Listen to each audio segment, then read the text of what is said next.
Good afternoon. Today I want to give you a persuasive speech on tenure and how it is affecting the public school systems for the worse. So basically, for anyone who doesn't know what tenure is, it's basically there's 3-year probationary period for teachers when they first get hired. And what happens is after the 3 years, you're put up for a full review, and if you have met certain criteria, you'll be promoted to full time. And what that means basically is it's job security. It's very very hard to get fired after you obtain tenure in the public school system. So there's a lot of positives to tenure because there is teachers that really are exceeding expectations and performing to the fullest, and they should have job security, and that's something that I'm a big proponent of. But at the same time, you have these teachers that gain tenure and then they can never be fired and they might not be performing up to expectations. So there's three main negatives that I see in the tenure process. I want to reform these policies and laws. So the first thing is once a teacher gets tenure, no matter what, there's very very few exclusions that prevent the teacher from or that allow the teacher to be fired. So say a teacher gets tenure and year after year their kids are failing, their scores are low.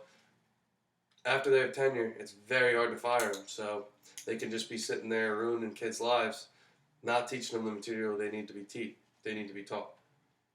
The second one is loss of motivation.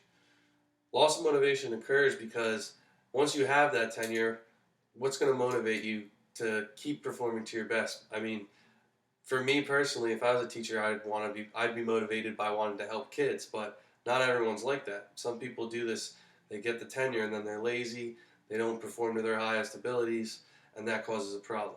The third thing is there's this thing called a lemon dance or the turkey trot. It's called different things all over, and what happens is school districts have no way of firing these teachers that are underperforming. So what they actually do is they trade these teachers between districts, trying to get rid of the bad ones. Now what they do is they trade their bad ones to another school, and that school in turn sends their bad teachers. And what happens is they think that maybe by changing a change of scenery or a change of school districts, that maybe these teachers will find what they've been missing, and maybe they'll turn everything around. Which that's really bad, because what happens is you're sending bad teachers all over, and now they're affecting all different types of kids and all groups of kids.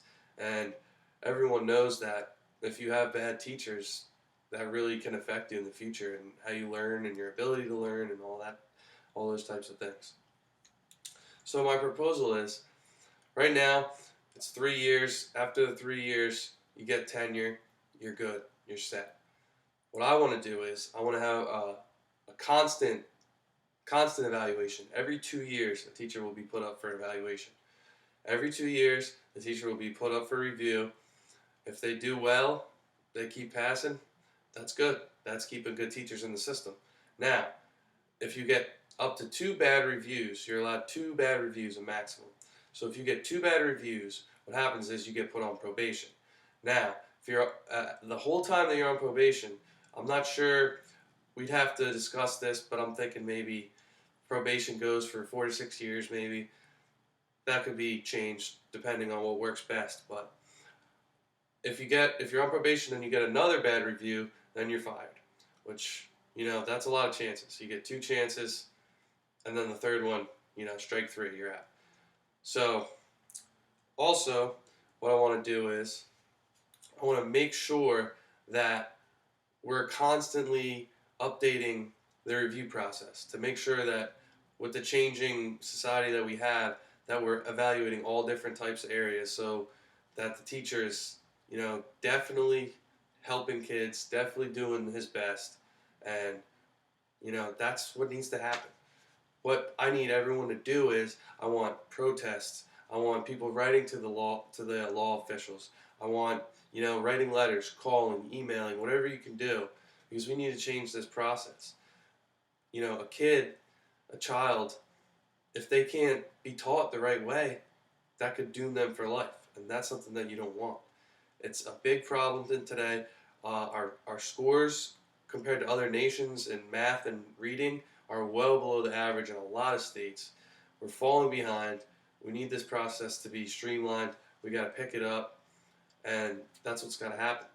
So, again, if I was a teacher, I would be passionate about helping kids. And with this process, it makes sure that those teachers that are passionate about helping kids are staying in the system, and those teachers that are just doing it for a paycheck are taken out and cut out. So go to your local law official's office, call your government officials, do what you can, and we can do this together. We got to reform this public education system. The only problem we have right now, big budget cuts, which, they might not be able to focus on it, but we got to keep trying, keep working on it, and that's what we're going to do. Thanks. I hope you enjoyed my speech. Does anyone have any questions?